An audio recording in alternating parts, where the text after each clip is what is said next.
Hello students, myself Rosie Jain, PGT Mathematics, Suraj School, Mahendragarh. Today I will teach you the topic integration by using partial fractions. Integration by using partial fractions. First of all तो मैं आपको ये बताती हूँ कि हम partial fractions को use क्यों करते हैं. जब भी हमारे पास में रेशनल इंटीग्रेंट हो और उसके डिनोमिनेटर में लीनियर फैक्टर्स दिए गए हो या फिर ऐसे फैक्टर्स हो सेकेंड डिग्री के जो इररिड्यूसिबल हो, तो हमें उनको इंटीग्रेट करने से पहले पार्शियल फ्रैक्शंस में कन्वर्ट करना चाहिए और उसके बाद उनकी इंटीग्रेशन करनी चाहिए. I repeat it again, when we use partial fractions, when the denominator of our integrand contains linear factors of first degree or irreducible second degree factors, then we use partial fractions to integrate our integrand. Okay, now अब जो आपका partial fraction का procedure होगा बेटा, उससे पहले आप अपने क्वेश्चन पर ध्यान देना, इंटीग्रेंड पर ध्यान देना. उसमें आपको दो तरीके के फ्रैक्शंस मिलेंगे, या तो मिलेगा proper fraction, proper rational fraction, या फिर मिलेगा आपको इम्प्रॉपर, जहां पर आपके पास न्यूमरेटर की पावर डिनोमिनेटर की पावर से ज्यादा होगी या इक्वल होगी, वो तो कहलाएगा आपका इम्प्रॉपर रेशनल फ्रैक्शन. और जहां आपकी न्यूमरेटर की पावर डिनोमिनेटर की पावर से कम मिलेगी, वो कहलाएगा आपका प्रॉपर रेशनल फ्रैक्शन.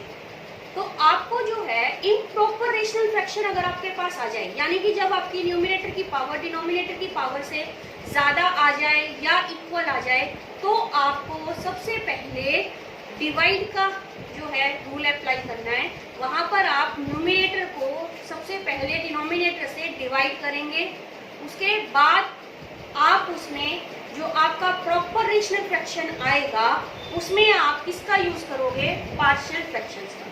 यानी कि जनरली जो हमें पार्शियल फ्रैक्शंस यूज करनी है, वो किसमें यूज करनी है? प्रॉपर रेशनल फ्रैक्शन में यूज करनी है, ना कि इम्प्रॉपर रेशनल फ्रैक्शन के लिए. इम्प्रॉपर के लिए फर्स्ट ऑफ ऑल हमारा स्टेप क्या होगा? न्यूमरेटर को डिनोमिनेटर से डिवाइड करना. उसके बाद ही जो प्रॉपर में कन्वर्ट होगा हिस्सा, उसी के लिए हम क्या यूज करेंगे? पार्शियल फ्रैक्शंस का यूज करेंगे. अब जैसे कि आप देखिए, मैंने यहाँ लिखा भी है आपके लिए, resolving a proper rational fraction into partial fractions. Proper rational fractions को पार्शियल फ्रैक्शंस में चेंज करने के कुछ रूल्स हैं. वो रूल्स मैं आपको एक बार बताती हूँ. जब आपके पास डिनोमिनेटर में नॉन रिपीटेड लीनियर फैक्टर्स हो, न्यूमरेटर आपका कुछ भी हो सकता है, आपको सिर्फ डिनोमिनेटर पे ध्यान देना है. डिनोमिनेटर में नॉन रिपीटेड लीनियर फैक्टर्स हो, तो आप इस फॉर्म के जो है पार्शियल फ्रैक्शंस बनाएंगे. a upon first linear factor x minus a plus b upon second linear factor that is x minus b. ठीक है. अगर इसी तरीके से आपके पास में मान लीजिए आपका ये जो है न्यूमरेटर तो देखो चेंज हो गया, ये लीनियर फैक्टर था, यहाँ क्वाड्रेटिक आ गई है, बट आपके पास लीनियर फैक्टर्स यहाँ 3 हो गई, यहाँ 2 लिए थे, बट ये है क्या? नॉन रिपीटेड ही है, तो यही फॉर्म रहेगी. बस हम इसमें एक और इंक्रीज कर देंगे, तो ये क्या बन जाएगा? a upon x minus a plus b upon x minus b plus c upon x minus c. इसी तरीके से अगर आपके पास लीनियर रिपीटेड फैक्टर्स आते हैं, रिपीटेड फैक्टर्स मतलब, तो जब भी आपके पास क्या आएंगे? रिपीटेड लीनियर फैक्टर्स आएंगे, यानी कि पावर वाले आएंगे, तब आप उसमें क्या करेंगे? a upon x minus a plus b upon x minus a whole square. यानी कि जो पावर है वो हम 1 से स्टार्ट कर लेंगे, और जितनी भी हमें पावर मैक्सिमम दी जाएगी उतने तक हम उसका वो काम करेंगे. नेक्स्ट है आपके पास में इसी तरह से, अगर मान लीजिए रिपीटेड लीनियर फैक्टर्स के साथ में एक नॉन रिपीटेड लीनियर फैक्टर आ जाए, तो वही प्रोसीजर रहेगा आपके पास में. पहले आप रिपीटेड का काम कर लीजिए, a upon x minus a plus b upon x minus a का होल स्क्वायर. फिर ये जो नॉन रिपीटेड था, इसके लिए हमने कर लिया c upon x minus b. ठीक है.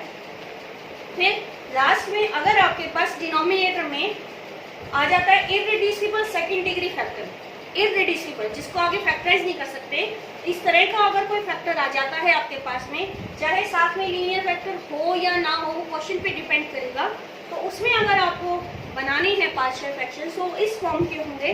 देखो लीनियर था तो मैंने ए का यूज किया है, बट अगर आपके पास इररिड्यूसिबल सेकंड डिग्री फैक्टर है तो आप वहां पर न्यूमरेटर में क्या यूज करेंगे बेटा, बी एक्स प्लस सी। ये जो b और c है ये तो चेंज भी हो सकते हैं अकॉर्डिंग टू क्वेश्चन। अगर हमें b की कंजप्शन पहले कर लिया तो ये हो जाएगा cx प्लस डी, c भी कंज्यूम हो चुका है तो वो हो जाएगा dx प्लस e।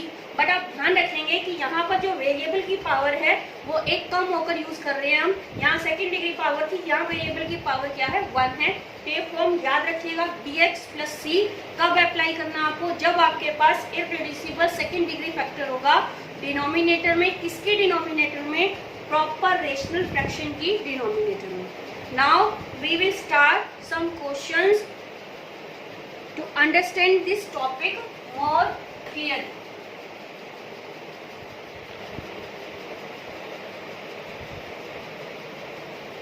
चलिए अब हम अगला क्वेश्चन शुरू करते हैं आपका।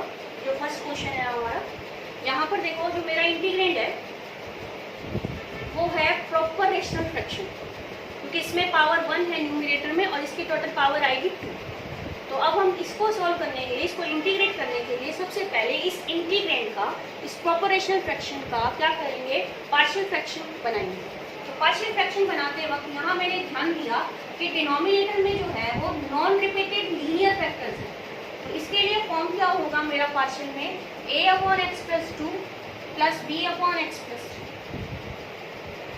a upon x plus 2 plus b upon x plus 3. Now take it as 1. अब ये तो था सिर्फ पार्शियल फ्रैक्शन बनाना। अब आगे सॉल्यूशन कैसे करेंगे हम क्वेश्चन में। सॉल्यूशन करने के लिए सबसे पहले हमें ये a और b फाइंड आउट करने हैं।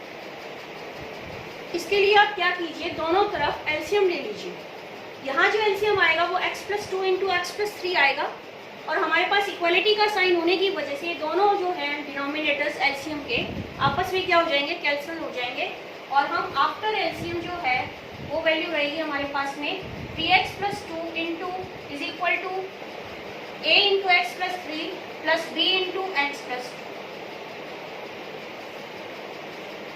अब हमें a और b की वैल्यू फाइंड आउट करने के लिए कंपेयरिंग की हेल्प लेंगे।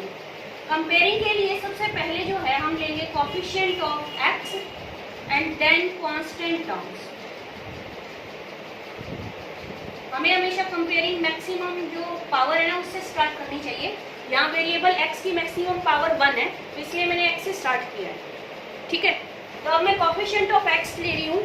लेफ्ट साइड पर x का कोफिशिएंट है 3, राइट साइड पर x का कोफिशिएंट रहेगा a प्लस b, ठीक। नेक्स्ट में अब लेते हैं कांस्टेंट टर्म। अभी कोई वैल्यू नहीं मिल रही है हमें, आगे चलते हैं हम। कांस्टेंट टर्म में लेफ्ट साइड पर मुझे मिल रहा है 2 और राइट साइड में मुझे मिलेगा बेटा 3a plus 2, 3a plus 2b, ठीक है। Now we will solve these two equations to get a and b। तो इसका सॉल्यूशन देखिए आप, ये हो गया मेरे पास में equation 3a plus 2b is equal to 2। Now 3a plus 3b is equal to 9। ये जो फर्स्ट इक्वेशन थी मैंने 3 से क्या कर दिया, मल्टीप्लाई कर दिया। नेगेटिव साइन चेंज करें, ये हो गया minus b is equal to minus 7, b is equal to 7। Now with the help of b is equal to 7, we will get a is equal to minus 4। तो आपके पास values आ गई, a is equal to minus 4, b is equal to 7। Now we will put these values in the equation first, and now we have 3x plus 2 upon x plus 2 into x plus 3 equals to minus 4 upon x plus 2 plus 7 upon x plus 3। क्या किया हमने, a और b की value put कर ली first equation में। अब देखिए आपको इसको, ये जो इंटीग्रेंड था जो हमने पार्शियल फ्रैक्शंस में चेंज किया, एट लास्ट करना क्या है, इंटीग्रेट करना है। तो अब हम इंटीग्रेट करेंगे विद रिस्पेक्ट टू x। अगर आप लेफ्ट साइड में इंटीग्रेट करेंगे तो आपको यहाँ भी दोनों जगह भी क्या करना है, इंटीग्रेट करना है। तो ये वैल्यू हो जाएगी आपके पास integrate 3x plus 2 upon x plus 2 x plus 3 dx equals to minus 4 integral 1 upon x plus 2 dx plus 7 integral 1 upon x plus 3 dx. Now it becomes I, and by integration rule this will be log of mod of x plus 2, and the integration of this is 7 log of mod of x plus 3 plus c. What is c? c is our constant of integration. ठीक है? Okay. Now we will start next question.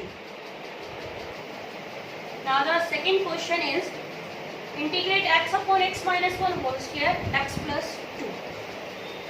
First of all, we make the partial fractions of our integrand, and in the denominator we see that we have one repeated linear factor and one non-repeated linear factor. So the partial fractions will be a upon x minus 1, b upon x minus 1 whole square plus c upon x plus 2. Mark it as 1. Now the next step will be same. We will take LCM on the right hand side, and due to equality our LCM will be cut off, and we are left with x equals to a into x minus 1 x plus 2, b into x plus 2, c into x minus 1 whole square. ठीक है? Next अब हमें क्या करना है, A B C की values find out करनी है. तो वैल्यूज फाइंड आउट करने के लिए हम क्या करते हैं, इन फैक्टर्स की हेल्प ले लेते हैं. अगर मैं इस फैक्टर को 0 के इक्वल रखूं तो यहाँ से मुझे x की वैल्यू मिल रही है 1, और इसे 0 के इक्वल रखूं तो यहाँ से x की वैल्यू मिल रही है -2. पिछले क्वेश्चन में जो है हमने कंपेयरिंग की हेल्प ली थी, इसी तरीके से हम लीनियर फैक्टर्स की भी हेल्प ले सकते हैं. तो अब हम ये लीनियर फैक्टर्स की हेल्प से करते हैं क्वेश्चन.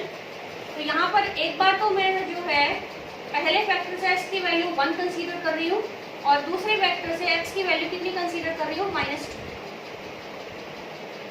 अब हम x is equal to 1 put करते हैं. x is equal to 1 put करें तो left side is equal to 1, this will be 0, 1 minus 1 0, and this also will be 0, 1 minus 1 0. So we are left with 3b. 1 plus 2 is 3, 3 into b 3b, and value of b is 1 by 3. Next we will put -2. Left side is equal to -2, and this will be 0, -2 plus 2 0, -2 plus 2, this is also 0, and here we will put -2, -2 minus 1, -3, -3 square is 9, so this will be 9c, and the value of c is -2 by 9. तो देखो अब b हो चुका है हमारे पास, c हो चुका है, क्या बच गया, a बच गया है, और हमारे पास कोई और वैल्यू है नहीं फैक्टर से. तो अब हम किसकी हेल्प लेंगे, कंपेयरिंग की हेल्प लेंगे. अब कंपेयरिंग की हेल्प में यहाँ पर आप वेरिएबल की मैक्सिमम पावर से स्टार्ट करना बेटा कंपेयरिंग. तो यहाँ पर जो है मेरे पास ये स्क्वायर आएगा, तो हम सबसे पहले क्या लेंगे, कोएफिशिएंट ऑफ एक्स स्क्वायर. जितनी नीड होती है फिर हम उसके बाद उतना काम करते रहते हैं. एक्स स्क्वायर का कोएफिशिएंट लेफ्ट साइड पे 0 रहेगा, कुछ भी नहीं है हमारे पास में. यहाँ देखो मल्टीप्लाई करेंगे तो यहाँ एक्स स्क्वायर का कोएफिशिएंट आएगा a. यहाँ स्क्वायर का कोई भी कोएफिशिएंट नहीं है, इसको छोड़ दीजिए. यहाँ मल्टीप्लाई करेंगे तो एक्स स्क्वायर का कोएफिशिएंट आएगा c. तो जो a की वैल्यू है वो हो गई -c, that means 2/9.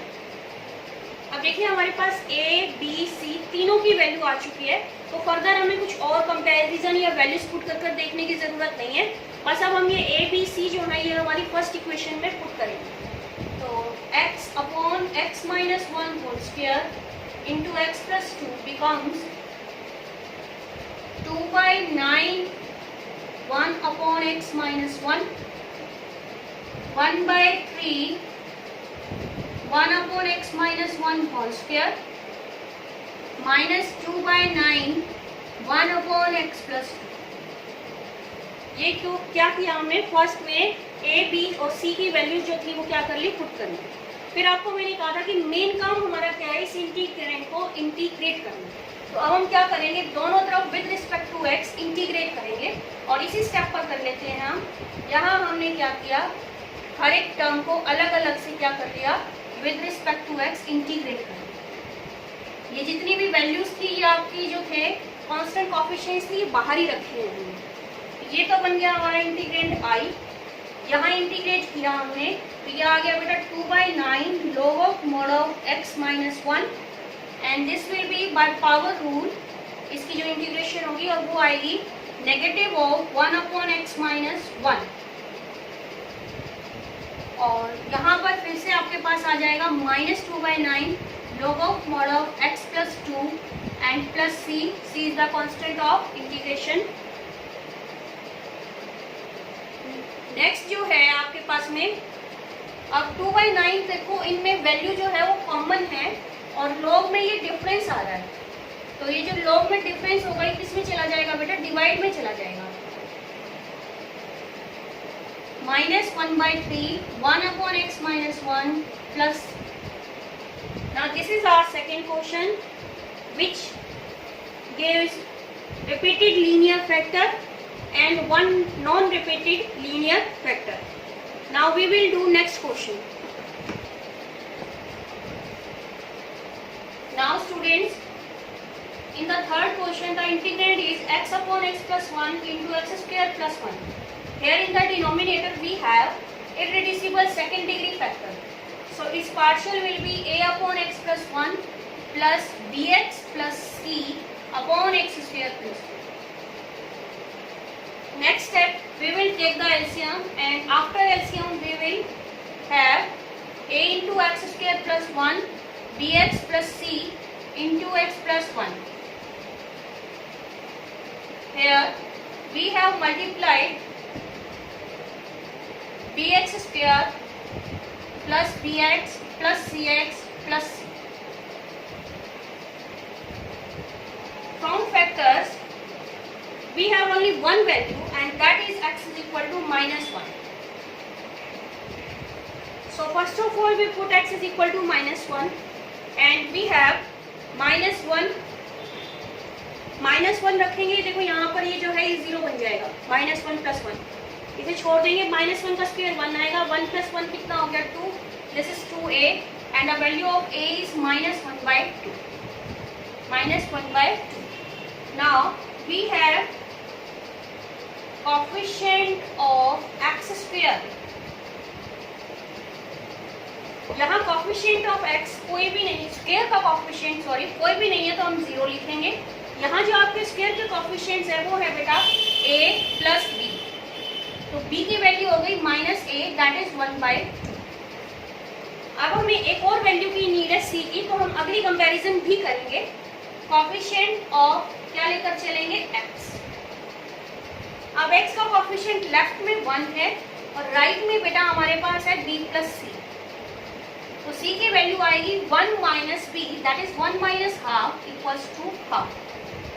Now we will put these values a, b and c in the first equation and we have x/x + 1 x² + 1 -1/2 x plus 1/x plus 1 1/2 x plus 1/2 x² plus 1। अब a, b, c की सभी values हमने first में put कर दी है। Next step होगा हमारा इसको इंटीग्रेट करने का विद रिस्पेक्ट टू x, और ध्यान रखिएगा जब आप यहाँ इंटीग्रेट करेंगे तो b और c की जो टर्म्स हैं वो अलग अलग स्प्लिट कर कर करेंगे। तो ये हो गया आपके पास में x/x + 1 x² + 1 dx -1/2 integrate 1/x + 1 dx 1/2 x/x² + 1 dx 1/2 integral 1/x² + 1 dx. Now see the second part. Here we have x in the numerator and x² + 1 in the denominator. Its derivative is 2x. Derivative of denominator is 2x. So what we will do? We will multiply and divide by 2 to make its derivative in the numerator. and on integration we will have minus 1 by 2 log of mod of x plus 1 plus 1 by 4 log of mod of x square plus 1 plus 1 by 2 tangent